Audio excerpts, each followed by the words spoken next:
Les flashs des photographes crépitaient comme un millier de soleils miniatures. Aveuglant et brûlant. Le vrombissement de la foule était une force physique. Une vague sonore qui vibrait à travers le plancher. Remontait le long de mes jambes et jusque dans ma poitrine.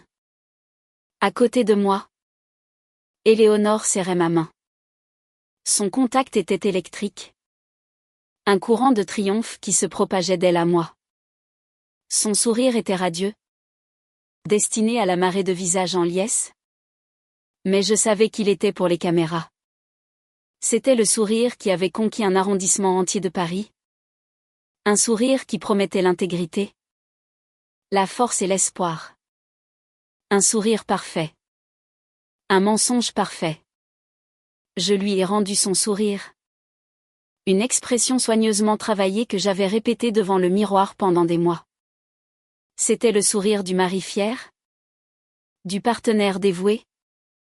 Du pilier silencieux derrière la grande femme.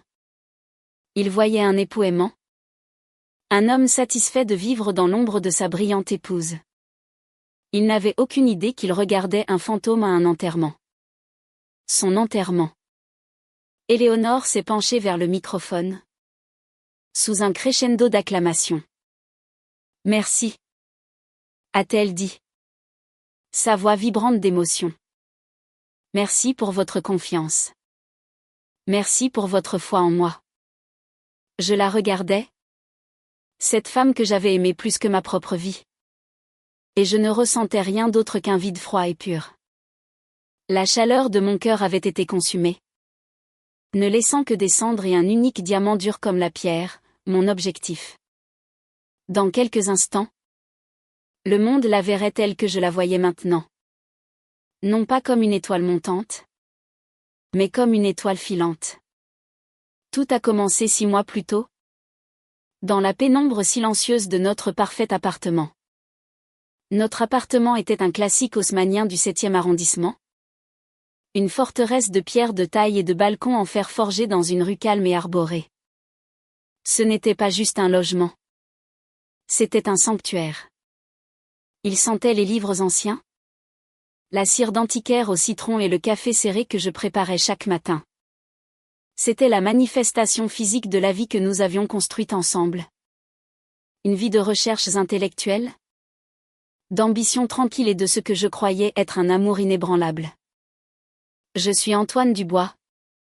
Professeur de littérature comparée à la Sorbonne. Mon monde était fait de métaphores et de pages jaunies. Celui où j'enseignais Balzac à de jeunes esprits brillants qui commençaient à peine à comprendre les complexités du cœur humain. Je vivais une vie de l'esprit. Une vie que j'aimais. Mais ma plus grande fierté, ma passion la plus profonde, c'était ma femme. Éléonore. Éléonore n'était pas comme moi. Tandis que je trouvais mon réconfort dans les couloirs feutrés de l'université. Elle s'épanouissait dans l'arène rugissante de la politique. Elle était une force de la nature. Une symphonie en mouvement. Quand elle entrait dans une pièce, l'air crépitait de son énergie. Elle était candidate aux élections législatives. Et tout le monde disait que sa victoire était assurée. Elle avait le charisme, l'intelligence et une volonté implacable. Plus important encore, elle avait une histoire. Une histoire parfaite. La brillante avocate devenue serviteur de l'État. La mère aimante. L'épouse dévouée. J'étais un élément clé de cette histoire. J'étais le sol stable sous son ambition dévorante. Je gérais notre foyer. Je m'assurais que notre fille de 14 ans, Léa, ne se sente jamais négligée par l'emploi du temps exigeant de sa mère. Et je me tenais à ses côtés à chaque gala de charité et chaque meeting. Ma présence académique et discrète lui conférant une aura de substance et de stabilité. L'arrière-plan ne me dérangeait pas. Je croyais en elle. Je croyais au changement qu'elle promettait d'apporter. Je croyais que son ambition était noble. Un feu qui réchaufferait le monde. Et pas seulement qui brûlerait pour elle-même. J'étais un imbécile. Notre fille, Léa, était le centre de notre univers. Elle avait mon introspection tranquille et l'esprit vif de sa mère. Elle était notre plus grande collaboration. La preuve vivante de notre amour. Le soir, quand Éléonore était à un énième événement de campagne, Léa et moi nous asseyions dans mon bureau, entourés de mes livres. Nous parlions de tout. Du symbolisme dans le père Goriot au drame de son atelier d'éloquence au lycée. Ces moments étaient mon encre. Ils étaient la partie la plus réelle de ma vie. Papa, m'avait-elle dit un soir, levant les yeux de son manuel d'histoire. Ça ne te manque jamais d'être celui qui est sur scène? Je l'avais regardé. Surpris. Que veux-tu dire? Ma chérie?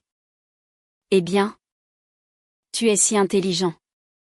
Tu pourrais être n'importe qui. Faire n'importe quoi. Mais tu es toujours juste.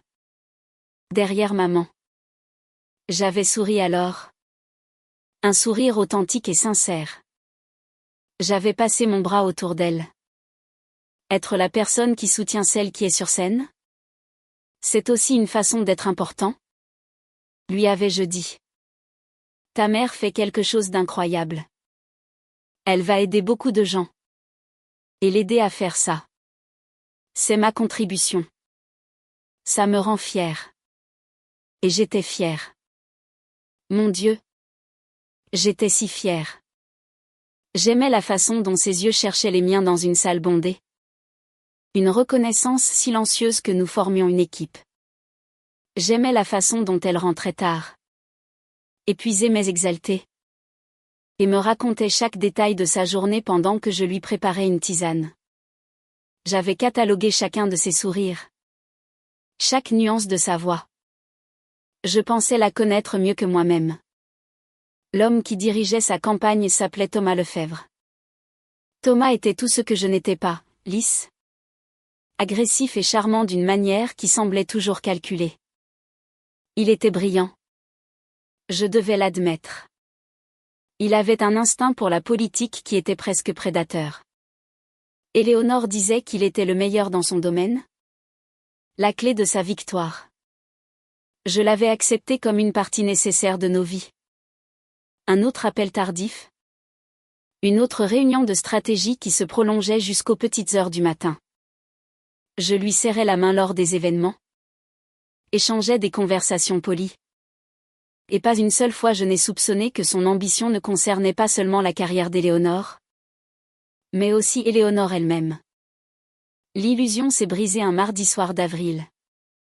Il faisait froid pour un printemps, et une pluie persistante tambourinait contre les vitres. Éléonore avait été à une réunion publique qui s'était terminée tard. Je l'avais attendue, comme toujours. Mais j'avais fini par m'assoupir dans mon fauteuil. Un livre ouvert sur ma poitrine. Je me suis réveillée vers 3 heures du matin. L'appartement était calme et silencieux. La lampe à côté de moi jetait une lueur chaude et solitaire sur la pièce. Le côté d'Éléonore dans le lit était vide. J'ai supposé qu'elle travaillait encore dans son bureau. Ce qui arrivait souvent. Une agitation familière m'a envahi. Ce genre d'insomnie qui ressemble à un pressentiment. J'ai décidé de descendre à la cuisine pour un verre d'eau. Le vieux parquet a gémi doucement sous mon poids. Un son familier et réconfortant. En arrivant en bas de l'escalier, j'ai entendu sa voix. Elle venait de son bureau. La porte légèrement entr'ouverte. Elle était au téléphone. J'ai souri pour moi-même. Pensant que c'était probablement Thomas. Passant en revue les derniers sondages une dernière fois. Son dévouement était admirable. Je me suis arrêtée dans le couloir, ne voulant pas l'interrompre. Sa voix était basse, conspiratrice. Et puis je l'ai entendu rire. C'était un petit rire rauque. Un son que je connaissais intimement. C'était le rire qu'elle avait quand Léa racontait une blague idiote. Le rire qu'elle avait dans l'obscurité de notre chambre quand je lui chuchotais quelque chose à l'oreille. Mais cette fois, c'était différent. C'était teinté de quelque chose que je ne pouvais pas tout à fait identifier. Quelque chose de cruel. Oh. Thomas. Arrête. A-t-elle murmuré dans le téléphone? Et le son de son nom, prononcé avec une telle intimité familière, a envoyé un étrange frisson le long de ma colonne vertébrale. Tu sais bien qu'il gobe tout. Antoine est si merveilleusement naïf.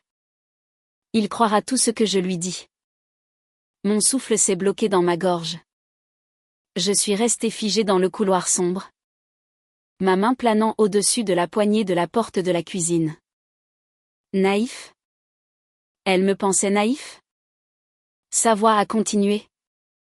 Un fil de soie empoisonné dans l'appartement silencieux. Le séminaire de financement à Deauville? S'il te plaît. La seule chose que nous ayons financée, c'est le nombre de fils des draps de l'hôtel. Elle a ri de nouveau. Et cette fois j'ai reconnu la nuance. C'était de la moquerie. Elle se moquait de moi. Elle se moquait de la confiance que je lui avais accordée. De la vie que j'avais si soigneusement entretenue pour elle. J'ai senti le sang quitter mon visage. Deauville. C'était le week-end dernier. Elle m'avait appelé de là-bas. La voix fatiguée mais heureuse. Elle m'avait raconté à quel point les réunions étaient exténuantes. À quel point Léa et moi lui manquions. Elle avait peint une image vivante de sessions de stratégie et de déjeuner avec des donateurs. Une image que j'avais crue sans l'ombre d'un doute. Une image qui était maintenant en train de brûler dans mon esprit. Non. Il dort? A-t-elle dit. Sa voix baissant encore plus. Il rêve probablement d'Alexandrin ou quelque chose du genre. C'est un homme bon. Thomas. Un homme bon et simple. L'accessoire parfait. Un accessoire. Comme un sac à main. Ou une paire de chaussures. Pas un partenaire. Pas un mari. Un accessoire pour sa pièce de théâtre parfaite. Le moment de la révélation ne fut pas un cri. Ce fut une implosion silencieuse et assourdissante. Chaque regard partagé. Chaque conversation tardive. Chaque sacrifice que j'avais fait défilait dans mon esprit. Mais maintenant ils étaient jetés sous une nouvelle lumière écœurante. Les fondations de ma vie. Le socle même de mon identité. Venaient de se transformer en sable sous mes pieds.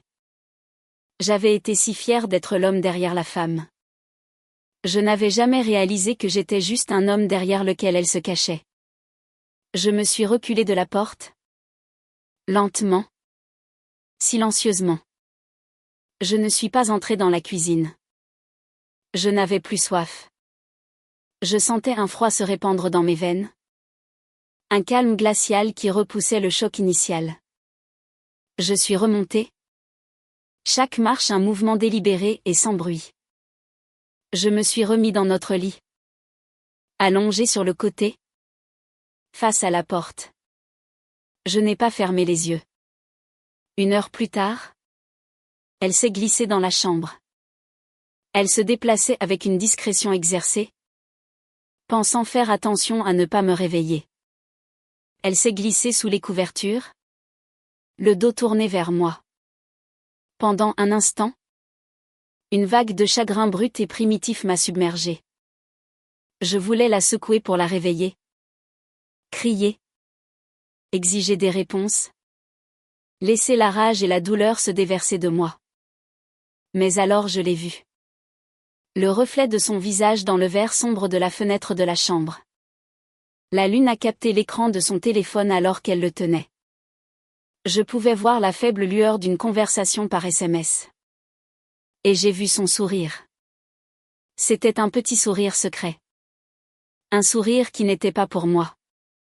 Un sourire pour l'homme à qui elle venait de parler. À cet instant, le chagrin est mort. La douleur s'est retirée. Et quelque chose de nouveau, de dur et de tranchant, a commencé à se former à sa place. Elle pensait que j'étais un homme simple. Un accessoire. Elle m'avait sous-estimé. Elle avait sous-estimé l'homme tranquille qui lit Proust. Elle avait oublié que les plus grandes œuvres ne parlent pas seulement d'amour et de poésie. Elles parlent aussi de tragédie. Et de vengeance. Allongée là. Dans le noir. À côté de l'étrangère qui était ma femme. J'ai senti les premiers frémissements d'un nouveau complot. Ma propre pièce de théâtre parfaite. Et je savais, avec une certitude absolue, quelle en serait l'héroïne tragique. J'ai traversé les jours suivants dans un brouillard de normalité feinte. C'était le rôle le plus difficile de ma vie. Je préparais le café le matin. L'arôme riche remplissant une cuisine qui ressemblait maintenant à un décor de théâtre. Je souriais à Éléonore quand elle descendait. Vêtue d'un de ses tailleurs pantalons impeccables. Prête à conquérir le monde. Je lui demandais des nouvelles de sa journée. De la campagne. J'écoutais ses mensonges. Hochant la tête et offrant les mots de soutien qu'elle s'attendait à entendre. Chaque mot était de la cendre dans ma bouche. Les sondages sont incroyables. Antoine, disait-elle. Ses yeux brillants d'ambition. La nouvelle stratégie publicitaire de Thomas change la donne. C'est merveilleux. Ma chérie. Répondais-je. Ma voix une imitation parfaite du mari que j'étais. Personne ne le mérite plus que toi. Et en le disant, je croisais son regard, cherchant la moindre lueur de culpabilité, le moindre signe de la femme que j'avais épousée. Je n'en trouvais aucun. Il n'y avait que la femme politique, concentrée et déterminée, les yeux fixés sur son objectif. À l'intérieur, j'étais une tempête d'émotions contradictoires. Le chagrin était une douleur physique constante dans ma poitrine. La trahison était un goût amer qui ne quittait jamais ma langue. Mais sous tout cela, une colère froide et méthodique prenait racine. C'était la colère d'un universitaire? Un homme tranquille qui avait bâti sa vie sur les principes de la logique, de la raison et de la vérité. Ma femme s'était moquée des trois. Mon amour pour elle avait été passionné. Mais mon désir de justice devenait quelque chose de bien plus puissant. Je ne pouvais pas la confronter. Une confrontation directe serait émotionnelle, désordonnée. Cela lui donnerait l'avantage.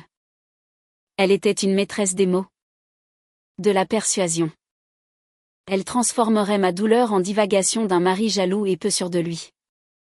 Elle me dépeindrait comme un homme menacé par son succès. Les médias, ses partisans, peut-être même notre fille, la croiraient. Je deviendrais une note de bas de page dans son histoire triomphale. Un obstacle mineur qu'elle avait gracieusement surmonté. Non. Ce ne serait pas le récit. C'est moi qui écrirais le récit. Ma première étape fut une visite discrète dans un quartier de Paris que je fréquentais rarement. C'était un quartier anonyme et un peu miteux de boutiques de téléphonie et de services financiers. J'ai trouvé un magasin vendant des téléphones prépayés, coincé entre un prêteur sur gage et un salon de tatouage. J'ai payé en espèces pour un téléphone simple, intraçable et une carte SIM prépayée. En le tenant dans ma main, j'ai ressenti un étrange frisson. C'était l'outil d'un monde que je ne connaissais que par les romans. Un monde de secrets et d'ombres. C'était la première pièce de ma nouvelle identité. Ma deuxième étape fut de trouver Franck Mercier. J'ai trouvé son nom sur un forum en ligne discret pour détectives privés. Les avis étaient rares mais unanimes, il n'est pas bon marché. Mais c'est le meilleur. Pas de chichi. Fais le travail. Son bureau se trouvait au 2e étage d'un immeuble sans ascenseur, au-dessus d'une brasserie à l'air fatigué. L'air dans l'escalier sentait le graillon et le café froid. Le bureau lui-même était petit et encombré. Des piles de dossiers vacillaient sur chaque surface. Une pellicule de poussière recouvrait tout, sauf l'homme assis derrière le bureau. Franck Mercier avait la soixantaine. avec un visage comme une carte routière de toutes les mauvaises décisions qu'il avait jamais prises. Il avait des yeux fatigués et cyniques qui semblaient avoir vu le pire de l'humanité et n'étaient plus surpris par rien. Il portait un costume bon marché qui donnait l'impression qu'il avait dormi dedans. Il ne s'est pas levé quand je suis entré. Monsieur Dubois, dit-il. Sa voix un grondement rauque. Asseyez-vous. La chaise devant son bureau a protesté bruyamment quand je me suis assis. J'avais préparé une histoire. J'étais un ami inquiet, soucieux de la femme d'un collègue. C'était un mensonge faible et transparent. Et Franck a vu clair en moi. Il m'a laissé terminer mon explication maladroite, puis a pris une longue et lente gorgée de café dans une tasse tachée. Il l'a reposée avec un claquement. Laissons tomber les conneries. Professeur, dit-il, ses yeux me transperçant. C'est à propos de votre femme, n'est-ce pas? Celle qui se présente aux législatives. Éléonore Dubois. Ma contenance soigneusement construite s'est effondrée. J'ai juste hoché la tête, sentant une bouffée de honte. C'est toujours comme ça, soupira-t-il en se penchant en arrière dans sa chaise grinçante. Plus l'ambition est grande, plus les secrets sont gros. Qu'est-ce que vous voulez savoir? Tout, dis-je, le mot sortant comme un murmure rauque. J'ai besoin de tout savoir. Il a annoncé son prix. C'était astronomique. C'était une part importante de mes économies. L'argent que j'avais soigneusement mis de côté avec mon salaire de l'université. Je n'ai pas hésité. Je lui ai fait un chèque. L'argent liquide. C'est mieux. Grogna-t-il en regardant le chèque avec dédain. Mais ça suffira pour commencer. J'ai besoin d'une avance. Et d'une photo du type. J'ai fait glisser une photo sur le bureau. C'était une photo de presse d'un événement de campagne. Éléonore était à un pupitre. Radieuse. À côté d'elle, légèrement en retrait, se tenait Thomas Lefebvre. Il la regardait. Un sourire de propriétaire sur les lèvres. Je ne l'avais jamais remarqué auparavant. Maintenant, c'était tout ce que je voyais. Son directeur de campagne, dit Franck, jetant à peine un coup d'œil à la photo. Classique. C'est toujours le plus proche. Donnez-moi une semaine. Cette semaine fut la plus longue de ma vie. Je vivais mon existence en pilote automatique. Je faisais des cours sur les odes de Keats. Ma voix monocorde parlant de beauté et de vérité tandis que mon esprit était consumé par la laideur et les mensonges. J'aidais Léa avec ses devoirs. Le cœur serré par la peur de la façon dont tout cela la blesserait inévitablement. Chaque nuit, je m'allongeais à côté d'Éléonore. L'espace entre nous un gouffre de vérités inexprimées. J'écoutais sa respiration, me demandant si elle rêvait parfois de lui. À la maison, j'ai commencé ma propre enquête discrète. Je suis devenu un fantôme dans ma propre maison. Un détective cherchant des indices sur un crime commis contre mon cœur. J'ai épluché ses relevés de cartes de crédit en ligne, cherchant des dépenses qui ne correspondaient pas à son calendrier de campagne. Une note de bar d'hôtel dans une ville où elle n'était pas censée être. Un reçu d'un restaurant pour deux un soir où elle prétendait travailler tard seule. C'était de petites choses. Des miettes de pain. Mais elle me menait sur un chemin sombre. Son ordinateur portable était une forteresse. Protégé par un mot de passe? Bien sûr. Pendant des années, j'avais respecté sa vie privée. Ce respect était maintenant une victime de guerre. Je me suis assis dans son bureau un après-midi où elle était sortie, fixant l'écran de connexion. Quel pouvait être son mot de passe? J'ai essayé les plus évidents d'abord. L'anniversaire de Léa. Notre anniversaire de mariage. Le nom de notre premier animal de compagnie. Rien. Puis j'ai pensé à elle. Vraiment pensé à elle. Quelle était la chose la plus importante au monde pour Éléonore? Ce n'était pas moi. Ce n'était même pas Léa. Pas vraiment. C'était son ambition. J'ai tapé la seule chose qu'il avait définie ces 2 dernières années, Dubois 2024. L'écran s'est déverrouillé. Pendant un instant, je suis resté assis là. Le cœur battant. C'était une petite victoire, mais elle semblait monumentale. C'était la première fois que je l'avais vraiment déjoué. La première fois que j'avais vu le monde à travers ses yeux froids et stratégiques. Ces emails furent une révélation. Ils étaient pour la plupart professionnels, remplis de jargon de campagne et de détails de planification. Mais ceux entre elle et Thomas avaient un ton différent. Ils étaient remplis de blagues privées, de frustrations partagées, d'un niveau d'intimité qui allait bien au-delà d'une relation professionnelle. Ils m'appelaient « le professeur » dans leurs messages. Un surnom qui sonnait maintenant comme une insulte. Le professeur emmène Léa à son tournoi d'éloquence ce week-end. Lisait-on dans un de ses emails à Thomas. Ça nous laisse une fenêtre de tir. L'endroit habituel? Réservé. Répondit-il. Hâte de discuter stratégie avec toi. La cruauté désinvolte de ces mots m'a coupé le souffle. Ils coordonnaient leur liaison autour de mon emploi du temps parental. Ils utilisaient mon dévouement à ma fille comme couverture pour leur tromperie. J'ai sauvegardé des copies de tout sur un disque dur externe crypté et caché. Chaque email. Chaque relevé. Je construisais un arsenal. À la fin de la semaine, mon téléphone prépayé a vibré. C'était un SMS d'un numéro inconnu. Mon bureau. 10 minutes. Franck Mercier n'a pas perdu de temps en politesse. Il a jeté une épaisse enveloppe en craft sur son bureau. Elle a atterri avec un bruit sourd. Voilà. Professeur. Dit-il en se penchant en arrière.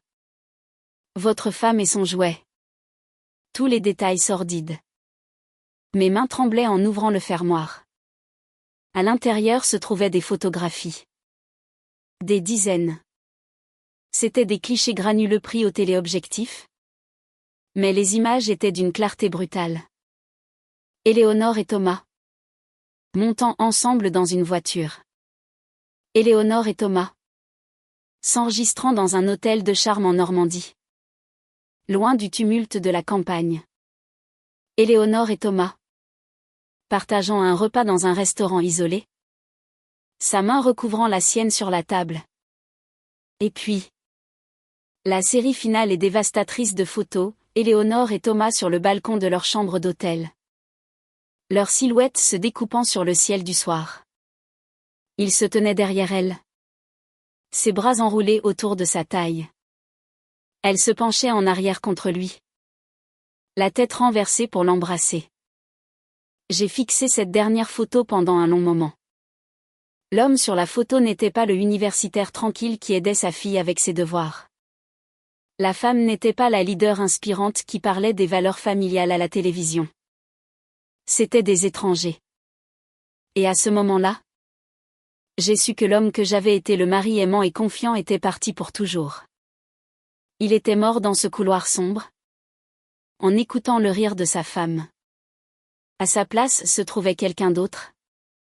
Quelqu'un de plus froid et de plus déterminé. J'ai levé les yeux vers Franck.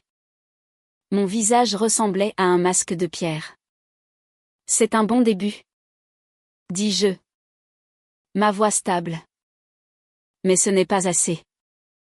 Je ne veux pas seulement prouver qu'elle a une liaison.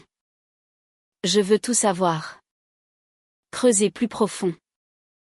Je veux savoir où va l'argent. Suivez l'argent. Franck a haussé un sourcil broussailleux. Une lueur de ce qui aurait pu être du respect dans ses yeux cyniques. Suivre l'argent. Ça devient cher. Professeur. Et dangereux. Le coût m'est égal. Dis-je. Ma voix aussi froide que le sentiment dans ma poitrine. Je veux la vérité. Toute la vérité. Il a lentement hoché la tête. C'est votre enterrement? A-t-il grommelé? Mais il a décroché le téléphone. Je suis sorti de son bureau et j'ai marché dans la lumière déclinante de l'après-midi. La ville semblait différente. Plus nette. Ses couleurs plus intenses. Le monde n'avait pas changé. Mais moi si. Je n'étais plus une victime de l'histoire d'Éléonore. J'étais l'auteur de sa fin. La pièce était en mouvement. Le deuxième acte était sur le point de commencer. Avec Franck Mercier fouillant dans les veines financières de la campagne, ma vie s'est divisée en deux flux distincts et parallèles. Le jour, j'étais le professeur Dubois, discutant des failles tragiques des personnages de la littérature grecque, tout en pensant secrètement les miennes. J'étais le père attentionné, aidant Léa à naviguer dans les eaux dangereuses des amitiés adolescentes et des premiers béguins. J'étais le mari dévoué, assistant aux galas de financement et aux réunions publiques, serrant des mains et souriant jusqu'à ce que ma mâchoire me fasse mal. Je jouais mon rôle avec une discipline qui me surprenait moi-même. La nuit. Cependant, lorsque l'appartement était silencieux et ma famille endormie, je descendais dans le terrier du Lapin. Mon bureau, autrefois un sanctuaire de littérature et d'apprentissage, est devenu une salle de guerre. Les murs étaient toujours tapissés de livres, mais mon bureau était maintenant le territoire des relevés bancaires, des fichiers cryptés et du téléphone prépayé qui était devenu mon lien vital avec Franck. Éléonore, consumée par les exigences croissantes de sa campagne, ne remarquait rien. Au contraire, mon attitude placide et solidaire semblait la mettre à l'aise. Elle était plus détendue avec moi, plus ouverte, parce qu'elle me croyait exactement ce qu'elle avait dit à Thomas, un homme bon et simple. Son arrogance devenait mon plus grand atout. Elle rentrait tard, sentant le parfum générique qu'elle portait pour les événements publics, et me racontait sa journée. Nous avons obtenu un soutien majeur du syndicat aujourd'hui, disait-elle en retirant ses talons avec un soupir de soulagement. Thomas a été un génie. Il a complètement déjoué l'équipe d'Henderson. Il est certainement dévoué, répondais-je, ma voix soigneusement neutre. J'imaginais le sourire de propriétaire de Thomas, sa main dans son dos, et je sentais un œuf froid se serrer dans mon estomac. Je prenais les dossiers que Franck m'avait envoyés des registres des dépenses douteuses de Thomas sur le budget de la campagne et les enfermais en toute sécurité dans le tiroir de mon bureau. Les mises à jour de Franck arrivaient par des SMS cryptiques. Nouveau fil. Je tire dessus. Ou, trouver une brique mal scellée dans le mur. Chaque message envoyait une décharge d'adrénaline à travers moi. Il était comme un ligné sur une piste. Il a commencé par les déclarations officielles de la campagne. En surface, tout semblait en ordre, méticuleusement audité. Mais Franck avait été flic à Paris pendant 30 ans. Il savait que la vraie saleté n'est jamais en surface. Il a commencé à examiner les fournisseurs utilisés par la campagne, les imprimeurs, les traiteurs, les acheteurs d'espaces publicitaires. Il a découvert que quelques-uns d'entre eux étaient des sociétés écrans, enregistrées à des boîtes postales anonymes. Les paiements effectués à ces entreprises étaient substantiels, dépassant de loin ce qui serait attendu pour les services listés. C'est là qu'ils le blanchissent, m'a expliqué Franck au cours d'une conversation crépitante sur le téléphone prépayé une nuit. Nous ne nous voyions plus en personne. C'était trop risqué. Il surfacture ces fausses entreprises pour du conseil ou de l'impression. La société écran rétrocède une partie de l'argent en liquide à un tiers. Et hop. Des fonds intraçables pour tout ce qu'ils veulent. Et que veulent-ils? Ai-je demandé. Bien que je craignisse déjà la réponse. Des hôtels 5 étoiles. Des restaurants étoilés au Michelin. Un très beau leasing sur une Porsche pour Monsieur Lefebvre. Votre femme utilise les dons de campagne pour financer sa liaison? Professeur. La révélation m'a frappé plus durement que les photos. Ce n'était pas seulement une trahison envers moi. C'était une trahison envers chaque personne qui avait fait un don à sa campagne. Chaque bénévole qui croyait en son message. Elle volait les gens même qu'elle promettait de servir. L'hypocrisie était à couper le souffle. Ma quête discrète de justice personnelle se transformait en quelque chose de beaucoup plus grand. Ma résolution s'est durcie. Il ne s'agissait plus seulement d'un cœur brisé. Il s'agissait de dénoncer une fraude. Mais plus Franck creusait, plus le tableau devenait complexe. Il a trouvé une série de paiements de ces sociétés écrans qui n'allaient ni à Thomas ni à des dépenses de luxe. Ils allaient vers un compte privé sous un nom que je ne reconnaissais pas. Ah. Sorbier.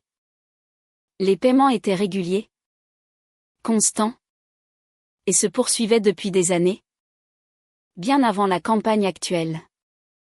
Qui est A? Sorbier? Ai-je demandé à Franck. Je ne sais pas encore, a-t-il grogné. Mais votre femme la paie une sacrée somme d'argent pour qu'elle se taise sur quelque chose. Ça sent le vieux dossier. Ça sent le secret qu'elle enterre depuis très longtemps. Pendant que Franck poursuivait le fantôme d'A. Sorbier. Je me suis concentré sur une histoire plus personnelle. Je devais comprendre le mensonge depuis son tout début. J'ai commencé à feuilleter de vieux albums photos, des archives financières des premières années de notre mariage. Tout ce qui pouvait contenir un indice. C'était un exercice de nostalgie douloureux. J'ai vu des photos de nous plus jeunes, un voyage en Italie. Le jour où nous avons ramené Léa de la maternité. Sur chaque photo, nous sourions. Nous avions l'air heureux. Nous avions l'air vrais. Était-ce une performance? Même à l'époque?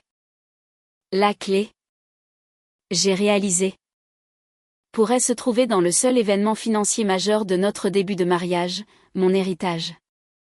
Mes grands-parents étaient décédés il y a 15 ans, me laissant une somme substantielle issue de la vente de la maison familiale.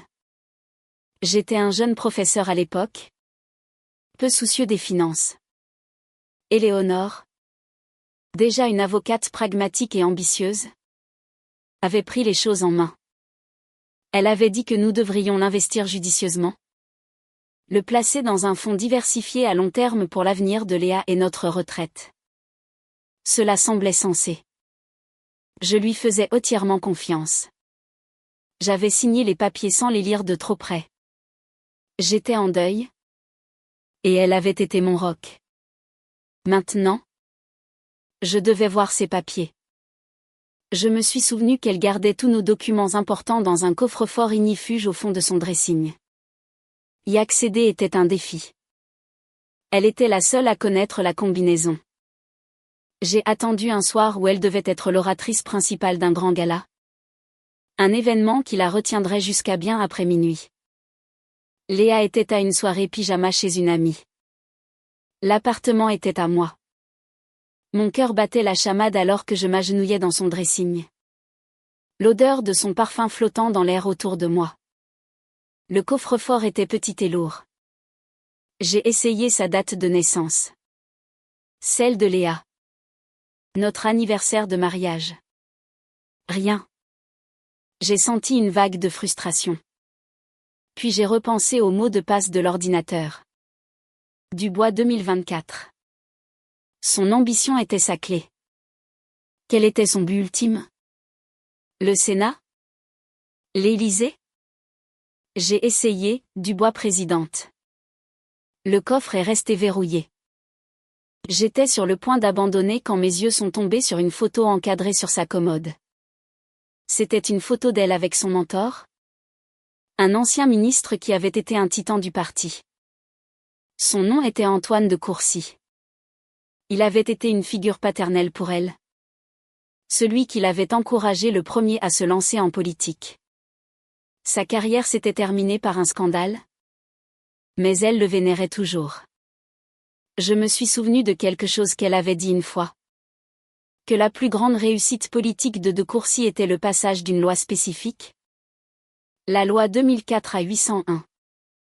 C'était une obscure loi de réforme. Mais c'était son héritage. Je me suis agenouillée à nouveau. J'ai entré les chiffres. 2004-801. Un léger clic a résonné dans le dressing silencieux. La poignée a tourné. J'ai senti un frisson me parcourir l'échine. L'héritage de son héros était plus important pour elle que sa propre famille. À l'intérieur du coffre se trouvaient des actes de naissance, des passeports et une pile de dossiers en craft noués avec de la ficelle. J'ai trouvé celui intitulé « Fiducie familiale du bois ». Mes mains tremblaient en l'ouvrant. Les documents étaient denses en jargon financier. Mais je me suis forcée à les lire, ligne par ligne. Ce que j'ai trouvé a fait passer la liaison avec Thomas pour une indiscrétion mineure. L'argent de mon héritage n'avait jamais été investi dans un fonds diversifié. Les relevés étaient des faux, habilement conçus pour montrer une croissance modeste mais régulière au fil des ans. Les véritables relevés de transactions racontaient une autre histoire.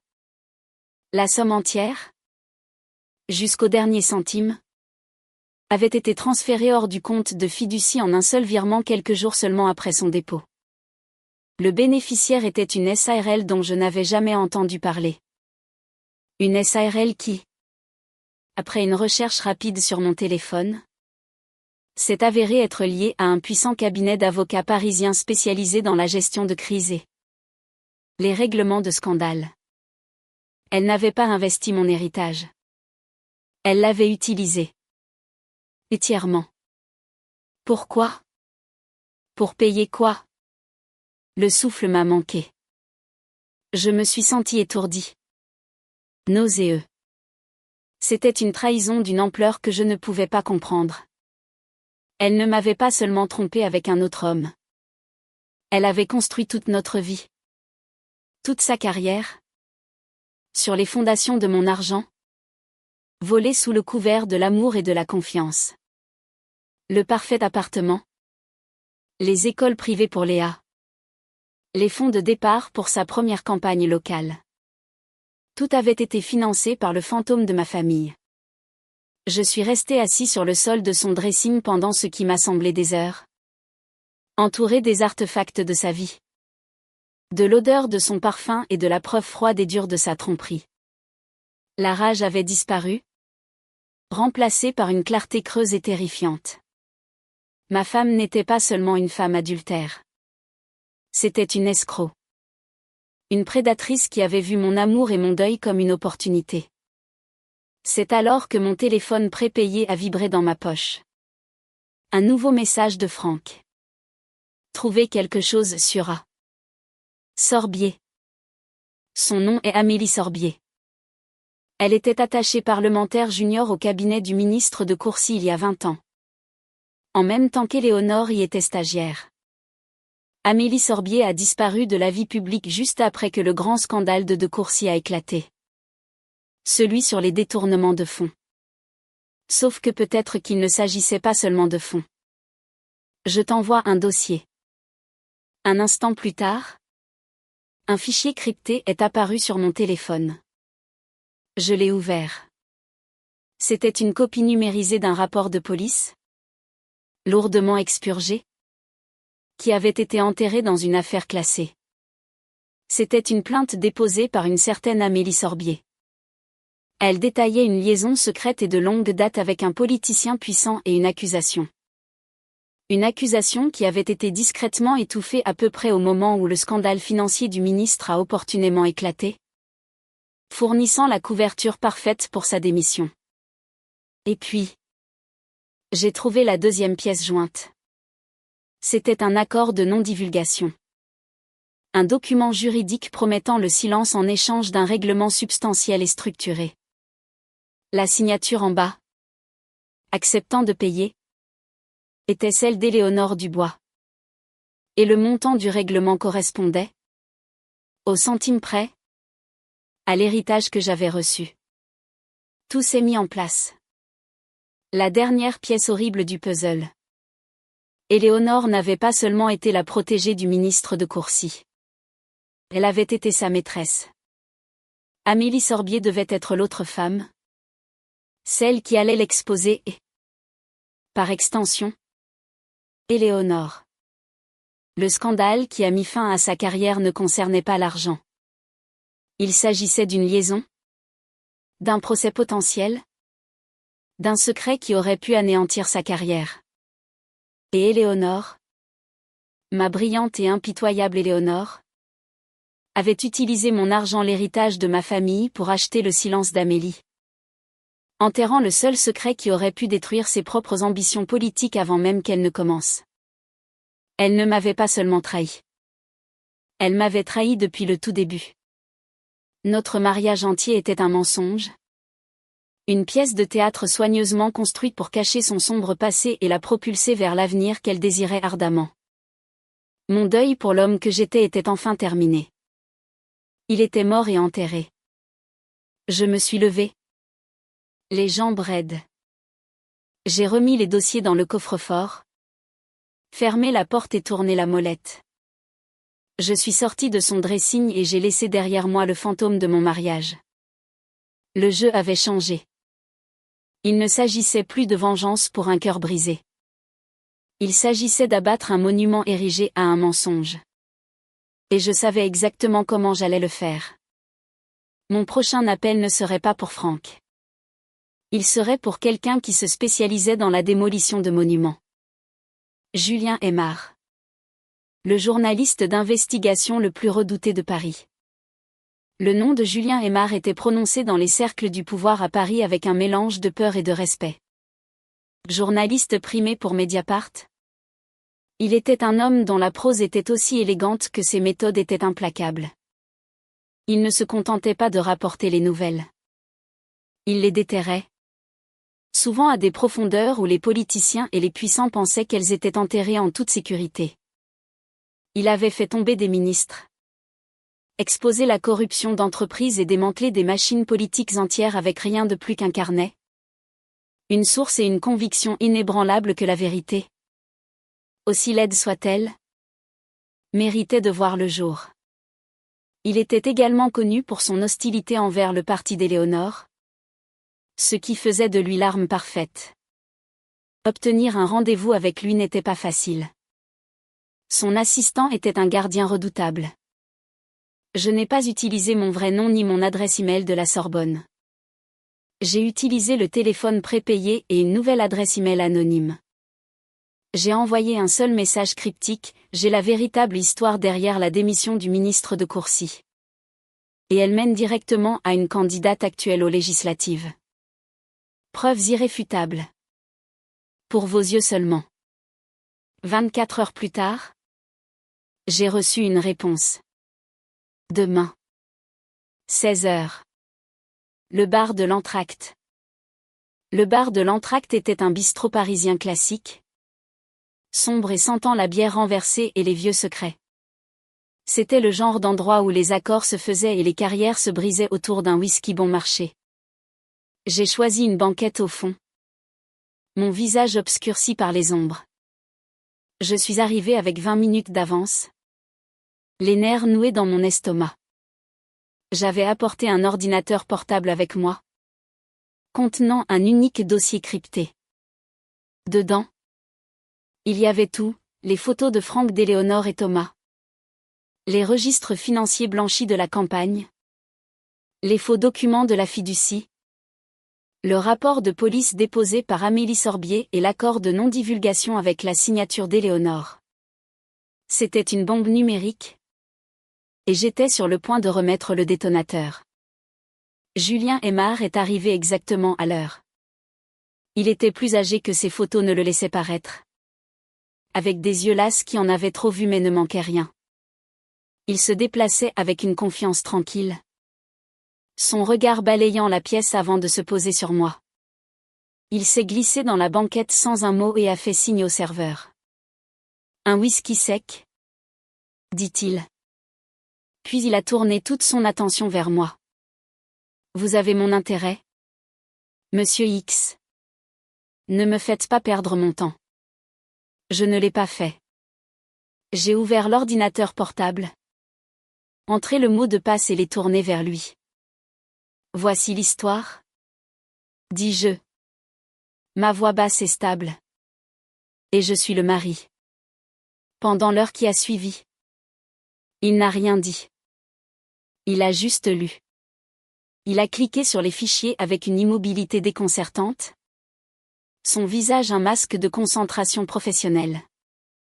Il a absorbé les détails de la liaison, de la malversation financière, des faux documents et de la dissimulation vieille de 10 ans avec la même concentration impassible. J'ai regardé ses yeux se déplacer sur l'écran. Injurie d'un seul homme traitant les preuves de l'avis de mensonge de ma femme. Je m'attendais à une réaction, un sourcil levé. Une inspiration brusque, mais il n'y avait rien. Il était un chirurgien examinant une maladie. Quand il a finalement terminé, il a fermé l'ordinateur portable et l'a repoussé vers moi. Il a pris une longue gorgée de son whisky. Les glaçons cliquetant doucement dans le verre. Il m'a regardé. Vraiment regardé. Pour la première fois. Ses yeux lasses contenaient une lueur de quelque chose de nouveau. Ce n'était pas de la pitié. C'était une sorte d'empathie professionnelle. Elle a bâti toute sa carrière sur la tombe de votre famille, dit-il. Sa voix un murmure rauque. Ce n'était pas une question. C'était un résumé. Oui. Ai-je répondu. Et maintenant? Vous voulez tout démolir. Je veux que la vérité soit dite. Dis-je. Choisissant mes mots avec soin. Je crois que le public a le droit de savoir pour qui il vote. Un léger sourire sans joie a touché ses lèvres. Bien sûr que oui. Mais soyons honnêtes. Professeur Dubois. Il s'agit de justice. Ou peut-être de vengeance. Peu m'importe. L'histoire est l'histoire. Et c'est une sacrée histoire. Il s'est penché en avant. Sa voix baissant à un murmure conspirateur. La liaison est sordide. Les finances de la campagne. C'est un délit solide. Mais le vieux secret? La dissimulation avec votre héritage. C'est le cœur du sujet. C'est le portrait du personnage. Cela montre un schéma de tromperie impitoyable qui remonte à des années. C'est ça qui la détruira. Nous avons passé l'heure suivante à élaborer une stratégie. C'était une masterclass en démolition politique. Julien n'allait pas simplement publier l'article. Ce serait trop simple. Il fallait que ce soit synchronisé pour un impact maximal. Il a expliqué que le pouvoir d'un scandale se mesure à son timing. Le publier trop tôt. Et elle a le temps de se remettre? De le déformer? De brouiller les pistes? Le publier trop tard? Et il se perd dans le bruit du jour de l'élection. Le soir du premier tour des législatives? Dit-il. Ses yeux brillants d'une intensité de chasseur. Elle va gagner. Les sondages sont clairs là-dessus. Elle sera sur scène? Prononçant son discours de victoire. Les caméras seront en direct? Sur toutes les chaînes. Elle sera à son apogée? Au sommet de son invincibilité. Et c'est là, dit-il en tapotant la table du doigt pour souligner, que nous frapperons. Le plan était aussi élégant que brutal. Son article. Une enquête méticuleusement documentée et dévastatrice serait mis en ligne sur le site de Mediapart à 20h précise le soir de l'élection, en plein milieu de son discours de victoire. Au même moment, un dossier contenant les preuves les plus accablantes, la photo d'elle embrassant Thomas. L'accord de non-divulgation serait divulgué anonymement à un réseau de blogueurs politiques et de médias concurrents pour s'assurer qu'il se propage comme une traînée de poudre. Mais nous avons besoin d'un visuel pour les caméras de télévision. Songea Julien. Quelque chose qui percera le bruit ambiant. Une idée. Froide et brillante. S'est formée dans mon esprit. Le responsable technique de sa campagne, dis-je. Un jeune type. Ambitieux. Franck a découvert qu'on lui a refusé une promotion qui lui avait été promise. Il est mécontent. Et il doit de l'argent à des gens très peu recommandables. Il est vulnérable. Le sourire de Julien s'est élargi. J'ai des gens qui peuvent le persuader de nous aider. Un peu d'argent. Une promesse d'un futur emploi loin d'ici. Que voulez-vous qu'il fasse? Pendant son discours, dis-je, les mots semblant étrangers sur ma langue, elle se tiendra devant un écran vidéo géant. Il affichera le logo de sa campagne. Je veux qu'il change le flux. Pourquoi? Pour la photo. Dis-je. Celle d'elle et de Thomas sur le balcon de l'hôtel. Julien est resté silencieux un instant. Puis il a laissé échapper un léger sifflement. Professeur, dit-il en secouant la tête avec un air d'admiration réticente. Vous avez le sens du théâtre. J'ai quitté le bar, me sentant vidé, mais avec un nouveau sentiment de dessein terrifiant. J'avais mis en branle une chaîne d'événements que je ne pouvais plus arrêter. Je m'étais allié à des hommes qui opéraient dans l'ombre. Des hommes comme Franck et Julien. Et j'étais devenu l'un d'eux. La ligne entre Antoine Dubois, le mari endeuillé, et le stratège de sang-froid avait été effacée. Les semaines précédant le premier tour ont été un flou surréaliste. Je vivais à l'intérieur du mensonge, perfectionnant ma performance. J'étais le mari le plus dévoué de France. Je me tenais aux côtés d'Éléonore lors des derniers meetings. Mon bras autour d'elle. Notre fille Léa parfois entre nous. L'image parfaite d'une famille unie. Léa était si fière de sa mère. Elle la regardait sur scène, les yeux écarquillés d'admiration. Chaque regard admiratif qu'elle portait à sa mère était un couteau dans mon cœur. Elle n'avait aucune idée qu'elle acclamait un fantôme. Une illusion soigneusement construite. Un soir, quelques jours avant le vote, Éléonore et moi étions seuls dans la cuisine. Elle était épuisée. La tension de la dernière ligne droite se lisant dans les fines rides autour de ses yeux. Elle s'appuya contre le comptoir, me regardant préparer une tisane. Merci. Antoine? Dit-elle soudain. Sa voix douce. Je me suis retourné. Surpris. Pourquoi? Pour tout. Dit-elle. D'avoir été si patient. Si solidaire. Je sais que je n'ai pas été présente ces derniers temps. Mais c'est presque fini.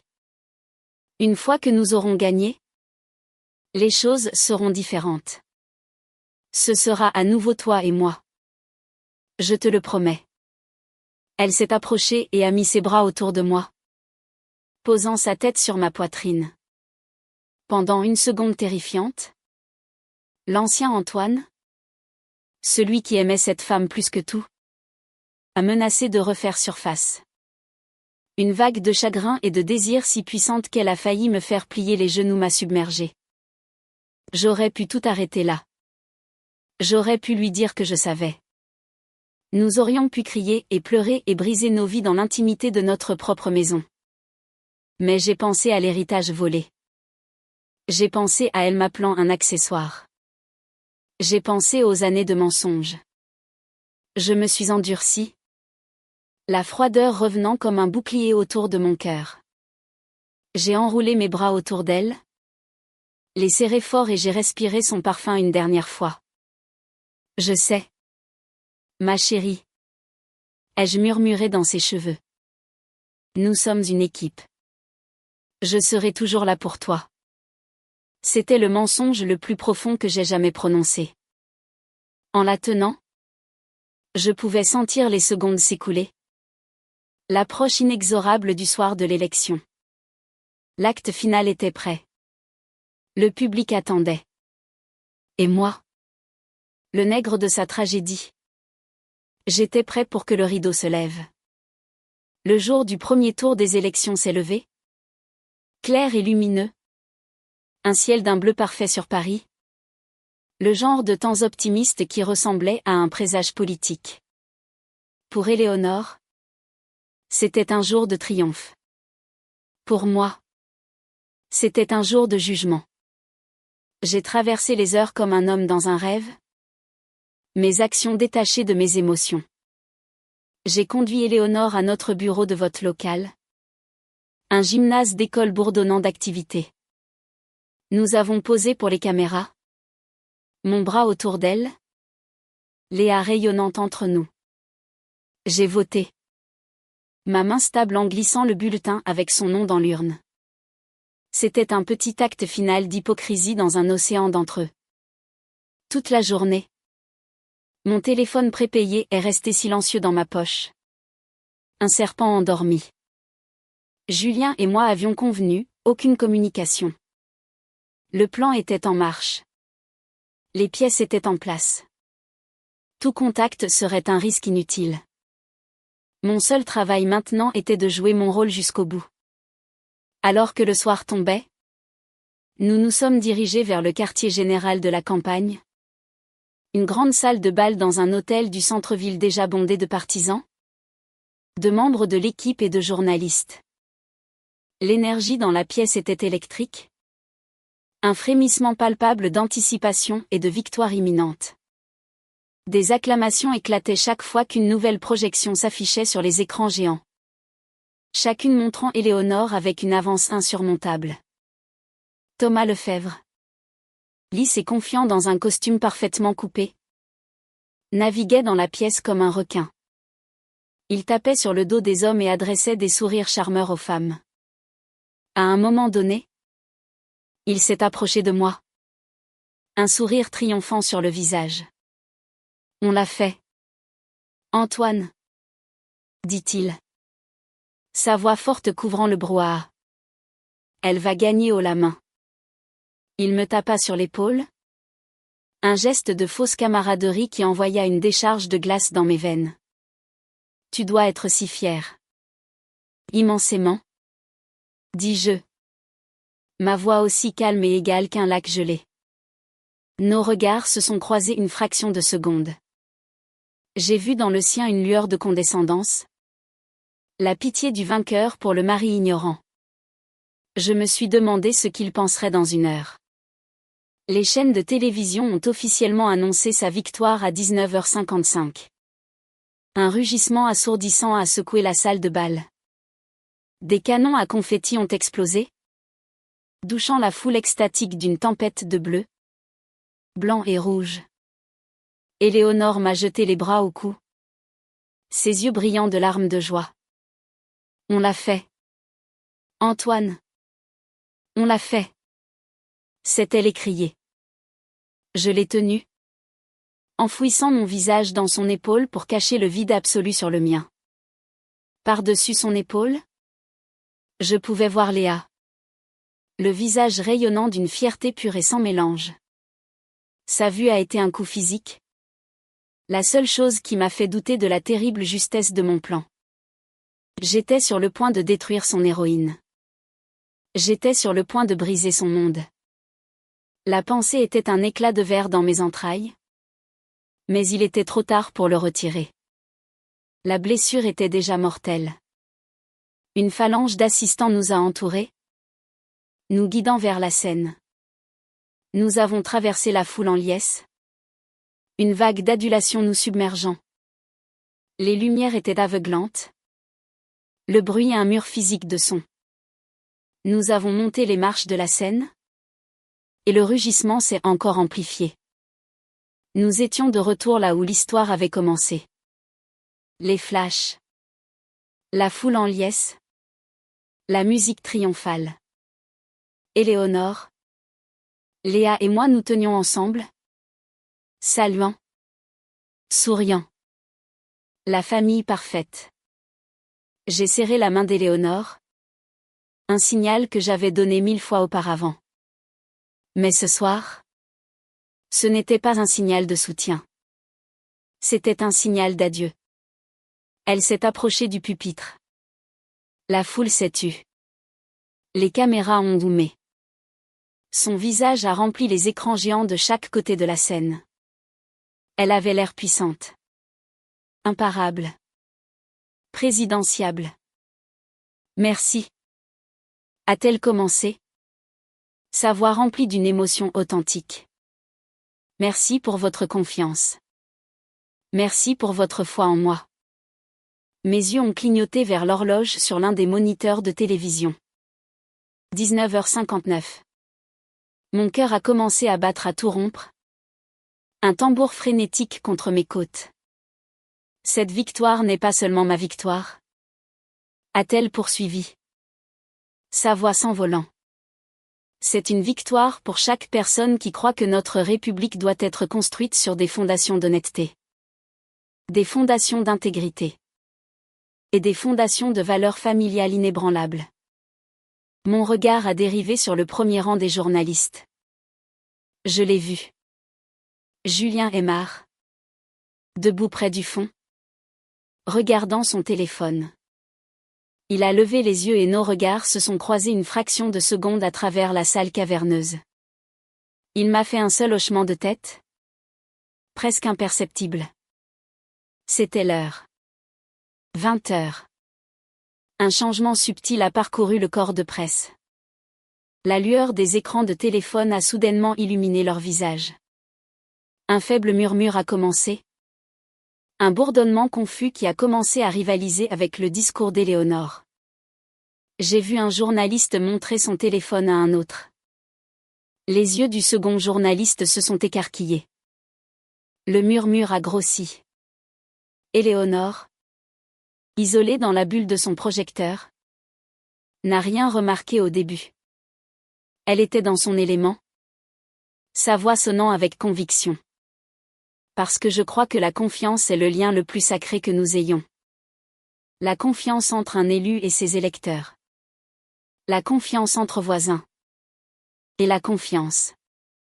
Elle s'est arrêtée. Se tournant pour nous sourire. À Léa et à moi. La confiance au sein d'une famille. Et puis c'est arrivé. Derrière elle. L'écran géant a vacillé. Son logo de campagne souriant a disparu. Pendant une fraction de seconde, l'écran a été noir. Puis, une nouvelle image s'est formée. Massive et d'une clarté brutale. C'était la photographie. Celle du balcon de l'hôtel. Éléonore. La tête renversée. Les yeux fermés de bonheur. Embrassant Thomas Lefebvre. Un hoquet collectif a aspiré l'air de la pièce. Il a été suivi d'un moment de silence stupéfait et absolu. Le rugissement de la foule s'est éteint comme si on avait actionné un interrupteur. Chaque personne dans cette salle de bal, et des millions qui regardaient chez eux, fixaient la preuve indéniable de sa trahison. Projetée à 6 mètres de haut. Éléonore a été la dernière à le réaliser. Elle nous souriait toujours. Confuse par le silence soudain. Puis elle a vu les expressions sur les visages au premier rang, le choc. L'horreur. Elle s'est lentement retournée. Elle a regardé l'écran. La couleur a quitté son visage. Le sourire confiant s'est figé. Puis s'est effondré. Sa bouche s'est légèrement ouverte. Mais aucun son n'en est sorti. Elle ressemblait à une statue saisie au moment de sa propre destruction. La politicienne a disparu. À sa place, il n'y avait plus qu'une femme, mise à nu et exposée devant le monde entier. Ses yeux ont dardé sauvagement, cherchant une explication. Elle a regardé Thomas, qui se tenait sur le côté de la scène, son visage un masque d'incrédulité et de panique. Puis, ses yeux ont trouvé les miens. À cet instant, elle a su. Le regard dans ses yeux n'était pas celui de la colère ou de la haine. C'était celui d'une compréhension pure et naissante. Elle a tout vu les nuits tranquilles. Mon soutien fin. Mes mots creux. Elle a compris que l'homme qu'elle avait appelé un bon et simple accessoire venait d'orchestrer l'anéantissement complet et total de sa vie. Le silence a été brisé par le cliquetis frénétique d'une centaine d'appareils photo. Les journalistes, se remettant de leur choc, ont envahi l'avant, criant des questions. Madame la députée. Qui est cet homme? Est-ce votre directeur de campagne?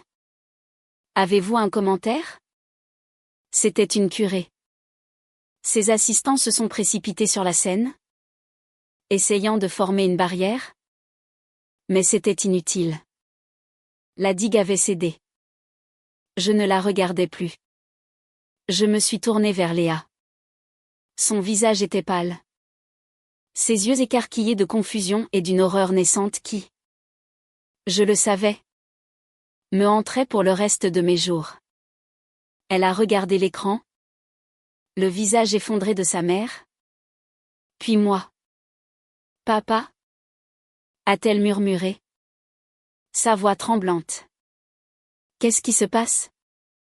Je ne lui ai pas répondu. Je ne pouvais pas. J'ai juste attrapé sa main. La mienne me semblant froide et sans vie. Je l'ai tirée contre moi, la protégeant du chaos. Et j'ai commencé à la guider hors de l'arrière de la scène, loin des lumières clignotantes et des cris, loin des décombres de la vie que nous connaissions autrefois. Alors que nous nous échappions dans le chaos des coulisses, j'ai jeté un dernier regard en arrière. J'ai vu Éléonore, debout seule sous les projecteurs. Une figure solitaire dans un ouragan de sa propre création. Elle avait l'air petite. Brisée. Je l'avais fait. J'avais gagné. Ma pièce de théâtre parfaite avait atteint son apogée dévastatrice. Mais alors que je tenais la main de ma fille en sanglots, la menant vers un avenir incertain, je n'ai ressenti aucun triomphe. Aucune satisfaction.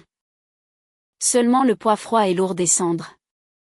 Elle parlait toujours de transparence, de mettre la vérité en lumière. Je n'avais fait que l'aider à tenir sa promesse. Les coulisses étaient un maelstrom de panique.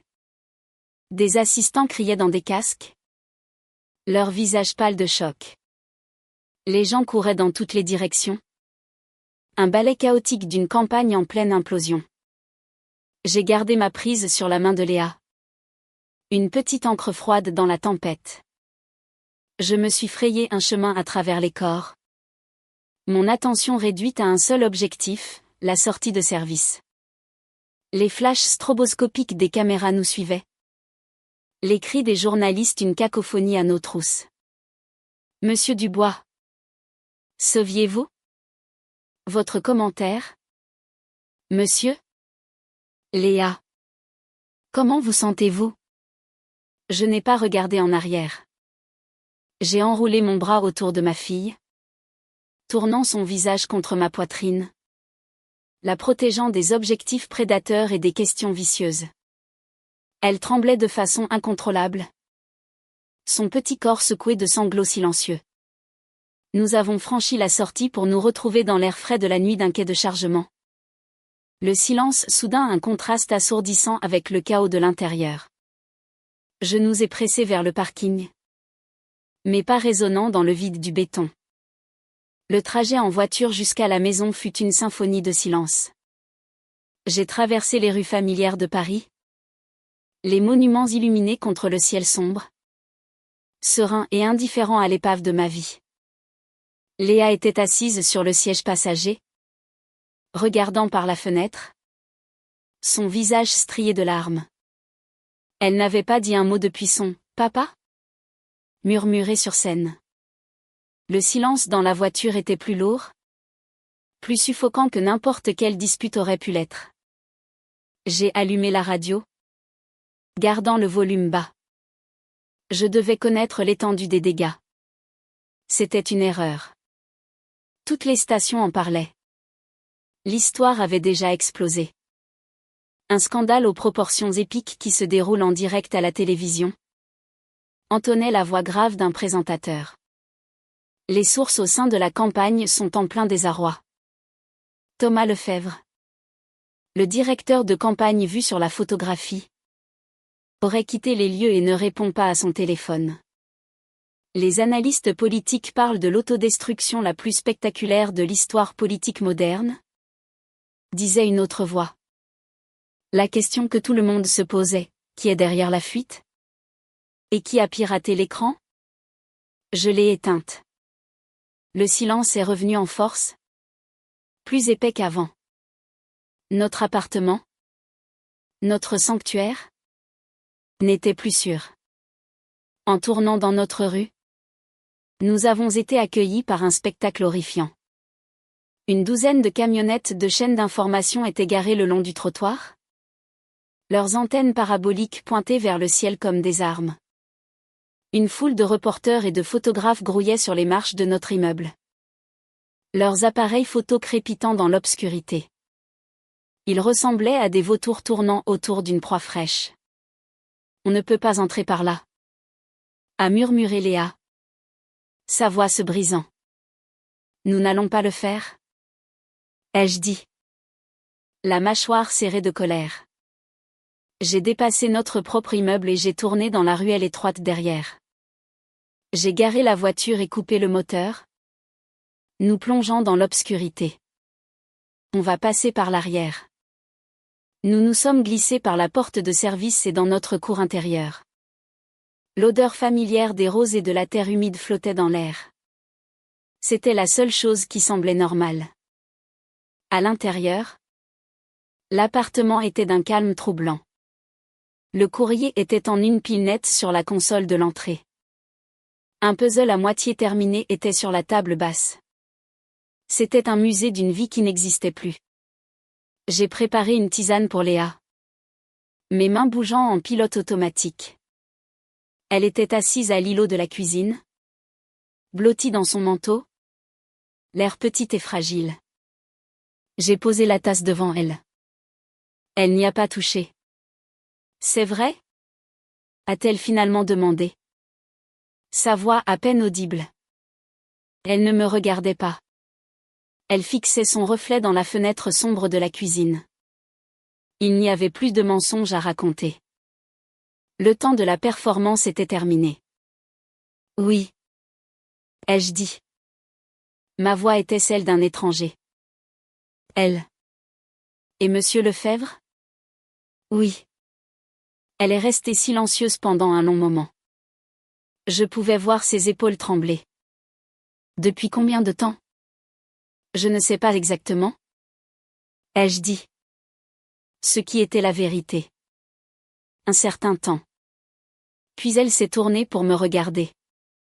Ses yeux, si semblables à ceux de sa mère, étaient remplis d'une douleur et d'une accusation qui m'ont blessé plus profondément que n'importe quel scandale politique n'aurait pu le faire. Et toi? Papa? A-t-elle demandé, sa voix gagnant une acuité blessée. Tu savais? C'était le moment. Celui que j'avais à la fois redouté et préparé. J'aurais pu mentir. J'aurais pu faire semblant d'être aussi choqué qu'elle. Mais je lui devais la vérité. Je lui devais cette dernière? Terrible parcelle d'honnêteté. Oui. Léa. Ai-je dit. Ma propre voix se brisant. Je savais. Son visage s'est décomposé. C'était une expression de trahison profonde et absolue. Non seulement par sa mère, mais par moi. Tu savais? A-t-elle répété, sa voix s'élevant. Tu étais là. Sur cette scène? En train de sourire? Tu m'as laissé être là. Souriant et l'acclamant. Et tu savais qu'elle était. Tu savais? C'est compliqué. Ma chérie. Ai-je commencé? Mais elle m'a coupé. Non. Ça ne l'est pas. S'est-elle écriée, se levant si vite que sa chaise a grincé contre le sol. Ce n'est pas compliqué du tout. Elle nous a menti. Et toi aussi. Tu as fait semblant. Tout ce temps. Tu as fait semblant. Je l'ai fait pour te protéger. Ai-je dit. Les mots sonnant faibles et creux même à mes propres oreilles. Me protéger? A-t-elle rétorqué. Sa voix chargée d'une fureur que je n'avais jamais entendue chez elle auparavant. En laissant le monde entier la prendre en même temps que moi? En me laissant voir cette photo sur un écran géant? C'est ton idée de me protéger? Elle pleurait ouvertement maintenant. Des larmes de colère et de chagrin. Comment as-tu pu? Comment avez-vous pu faire ça tous les deux? Elle n'a pas attendu de réponse. Elle s'est retournée et a fui la pièce. C'est pas martelant l'escalier. Un instant plus tard, j'ai entendu la porte de sa chambre claquer avec une finalité qui a résonné dans l'appartement silencieux. Je suis restée seule dans la cuisine. La tasse de tisane intacte fumant sur le comptoir. Le silence qui a suivi son départ était le son de ma victoire. C'était le son d'une famille brisée. C'était le son du cœur de ma fille se brisant à cause d'un plan que j'avais mis en œuvre. Je me suis effondrée sur une chaise. L'adrénaline et la colère qui m'avaient nourrie pendant des mois s'estompant.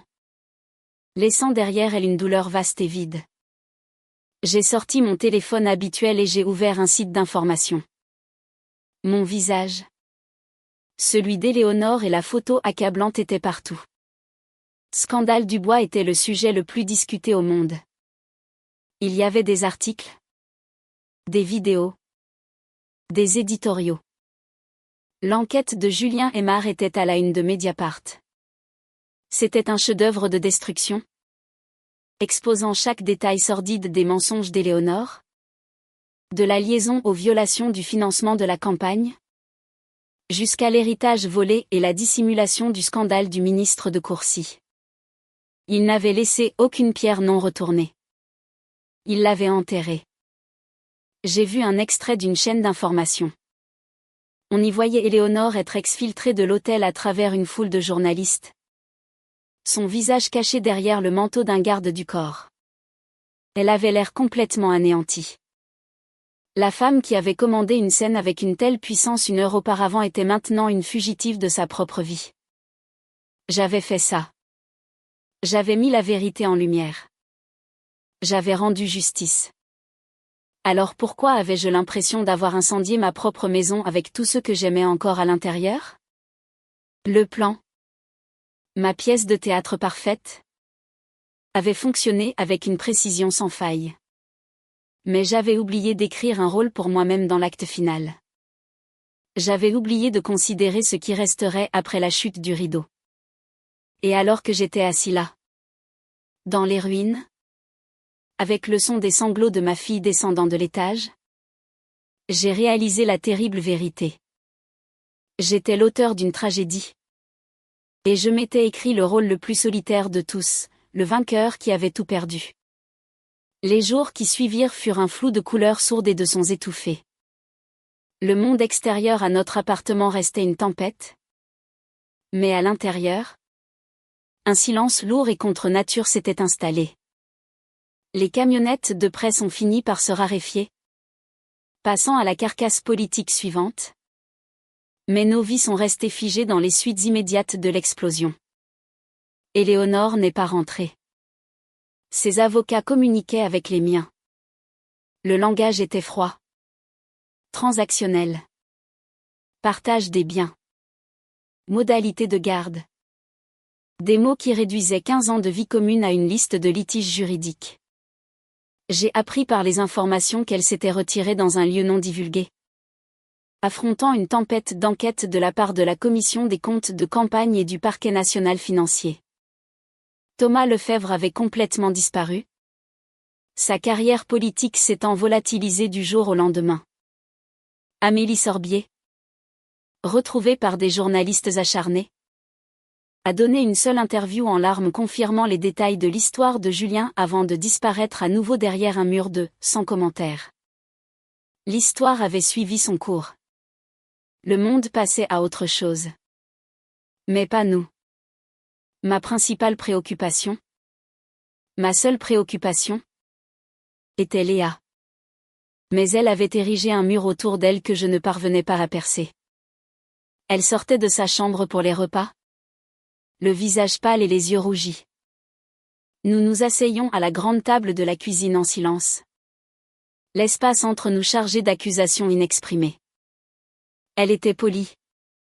D'une manière distante et formelle qui était plus douloureuse que n'importe quelle explosion de colère.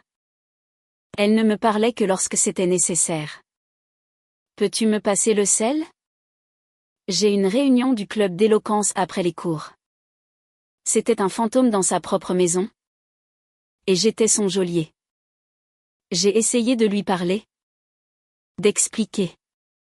Un soir. Je l'ai trouvé dans mon bureau. La pièce qui avait été autrefois notre espace commun de conversation et de réconfort. Elle se tenait devant les étagères, faisant courir ses doigts sur les dos des livres, mais sans vraiment les voir. Léa. Ai-je commencé doucement. Nous devons en parler. Elle ne s'est pas retournée. Il n'y a rien à dire? Dit-elle. Sa voix plate. Maman a menti. Tu as menti. Fin de l'histoire. Ce n'est pas la fin de l'histoire? Ai-je insisté? Faisant un pas de plus. Ce que j'ai fait. Je l'ai fait parce que j'étais blessée. Parce qu'elle a trahi non seulement moi, mais tout ce que nous avions construit. Elle a volé l'héritage de ma famille. Elle a bâti sa carrière sur un mensonge qui a commencé avant même que tu ne sois né. Elle s'est finalement tournée pour me faire face. La colère avait disparu de ses yeux, remplacée par une tristesse profonde et lasse qui la faisait paraître beaucoup plus âgée que 14 ans. Et tu as décidé que la meilleure façon de régler ça était de tout faire exploser? Toute notre famille? Tu l'as fait par vengeance. Papa. Admets-le. C'était pour la justice. Ai-je argumenté? Bien que le mot sonnât creux. Quelle est la différence? A-t-elle rétorqué. Regarde-nous. Est-ce que c'est ça? La justice? Maman est partie. Tout le monde au lycée chuchote quand je passe. Notre famille est une blague dans les émissions de fin de soirée. Tu as gagné? Papa. Félicitations. Tu as eu ta vengeance. J'espère que ça en valait la peine. Ces mots furent un coup physique. Elle est sortie du bureau, me laissant seule avec le jugement silencieux d'un millier de tragédies littéraires. Elle avait raison. J'avais agi comme un personnage de l'un de mes livres, un homme consumé par une quête singulière et vertueuse de vengeance. Aveugle aux dommages collatéraux. J'avais entrepris de démasquer un méchant et, ce faisant, j'en étais devenu un moi-même aux yeux de la personne qui comptait le plus pour moi. Les semaines se sont transformées en un mois. Le rythme de notre vie brisée est devenu sinistrement familier. Je donnais mes cours, mes conférences sur les héros tragiques ressemblant maintenant à des confessions personnelles. Je rentrais dans un appartement silencieux. Je préparais des dîners qui restaient pour la plupart intacts. Le silence était un cancer, rongeant les fondations de ce qui restait de notre relation. Le tournant est venu d'un endroit inattendu. Franck Mercier m'a appelé sur mon téléphone habituel pour la première fois. Professeur. A-t-il grogné? Sa voix aussi rauque que jamais. Je pensais que vous devriez savoir. Ils ont retrouvé votre femme. Mon cœur a bondi dans ma gorge. Retrouvé? Qu'est-ce que vous voulez dire? Elle séjournait dans une maison de repos en Normandie. Pas un de ces endroits de luxe pour célébrités. Un vrai. Pour les gens qui sont vraiment. Au fond du trou. Un journaliste a eu un tuyau. Il y aura des photos d'ici demain matin. Quelque chose dans son ton m'a fait marquer une pause. Franck? Y a-t-il autre chose? Il est resté silencieux un moment. Écoutez. Dubois. Ça fait longtemps que je fais ce métier. J'ai vu beaucoup de gens recevoir ce qu'ils méritaient. D'habitude, je m'en fiche. Mais cette fois, je ne sais pas. Juste. Soyez préparés. Le lendemain matin, les photos étaient en ligne. Ce n'étaient pas les clichés sensationnalistes que j'attendais. Elles avaient été prises de loin, granuleuses et indiscrètes. Elles montraient Éléonore marchant seule sur un sentier boisé. Elle était méconnaissable. Elle portait un simple survêtement. Pas de maquillage. Les cheveux attachés en arrière. Elle avait perdu beaucoup de poids. La politicienne puissante et radieuse avait disparu. À sa place se trouvait une femme mince et frêle qui avait l'air perdue et profondément brisée. Elle avait l'air plus âgée, fatiguée et totalement vaincue. J'ai fixé les photos. Et je n'ai rien ressenti. Aucune satisfaction. Aucune pitié. Juste un vide immense et creux. C'était le résultat de ma pièce de théâtre parfaite. Ce fantôme marchant dans les bois. Léa a aussi vu les photos. Je l'ai trouvé en train de fixer l'écran de mon ordinateur portable. La main sur la bouche. Pour la première fois depuis des semaines, j'ai vu autre chose que de la colère ou de la tristesse dans ses yeux. J'ai vu de la peur. Est-ce qu'elle va bien? A-t-elle murmuré. Je ne sais pas. Ma chérie. Ai-je répondu honnêtement. Cette nuit-là, Léa est venue me voir.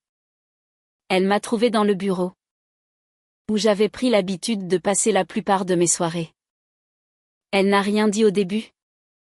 C'est juste tenue dans l'encadrement de la porte, tenant une petite photo encadrée. C'était une photo de nous trois, prise lors de vacances à la plage il y a des années. Nous rions tous. Du sable sur nos visages, le soleil dans nos yeux. Une relique d'une autre vie. Elle me manque, dit-elle. Sa voix faible. Je déteste ce qu'elle a fait. Et je suis tellement en colère contre toi pour ce que tu as fait. Mais c'est toujours ma mère. Et j'ai peur pour elle. Et à cet instant, la dernière parcelle de ma froide et dure armure de vertu s'est fissurée. En regardant le visage de ma fille, sa peur et son chagrin, j'ai enfin compris le véritable coup de ma victoire. J'avais cherché à punir le mensonge d'une personne, mais j'avais fini par punir tout le monde, en particulier les deux personnes que j'aimais le plus, la fille qui se tenait devant moi, et la femme sur la photographie. La femme qui, malgré tout, était toujours ma femme. Ma quête de justice avait été égoïste. Elle concernait ma douleur, ma trahison. Je ne m'étais jamais arrêtée pour penser aux conséquences. Au fait qu'une fois le feu éteint, nous devrions tous vivre dans les cendres. Je sais. Léa. Dis-je. La voix étranglée par l'émotion. J'ai peur aussi. Ce n'était pas une solution. Ce n'était pas le pardon. Mais c'était un début. C'était la première émotion honnête et partagée que nous avions eue depuis des mois. Elle s'est approchée et s'est assise sur la chaise en face de mon bureau, tenant toujours la photo. Le silence est revenu. Mais cette fois, il était différent. Il n'était pas colérique. Il était juste triste. Une tristesse partagée. J'ai regardé par la fenêtre de mon bureau. Dans la rue sombre et silencieuse. J'avais gagné ma guerre. J'avais exposé la vérité et traduit une personne puissante en justice. J'avais joué le jeu de la vengeance et j'en étais sorti vainqueur. Mais j'étais un roi sur un échiquier vide. Dans une maison silencieuse, avec pour seule compagnie les fantômes du passé. J'avais entrepris de mettre en scène une pièce parfaite. Mais j'avais oublié la règle la plus importante de la tragédie, à la fin. Personne ne gagne vraiment. Il n'y a que des survivants. Et ils sont laissés pour ramasser les morceaux dans le silence qui suit l'acte final.